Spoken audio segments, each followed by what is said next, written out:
बालेन शाहले आक्रोश हुँदै भने, अबको एक हप्तामा हाम्रो कर्मचारीले तलब पाएन भने सबैलाई टुकुचामा गाडी दिन्छु। दर्शकबिन नमस्कार, हार्दिक स्वागत छ।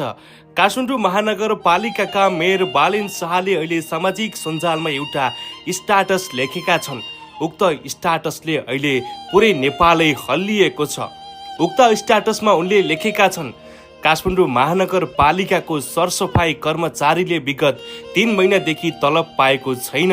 सरकारको दम्भले कोले के आन्दोलन गर्ने हो मलाई केही पनि थाहा छैन। अबको एक हप्तामा कर्मचारीले तलब पाएन भने सबैलाई टुकुचा खोलामा गाडी दिन्छु। त्यो पछि हेरौँला तिमीहरूको के तन्त्र हो। अब तिमीहरूले जसरी भए पनि उनीहरूको पैसा दिनै पर्छ भनेर उनले सामाजिक सञ्जालमा यस्तो स्ट्याटस लेखेका छन्।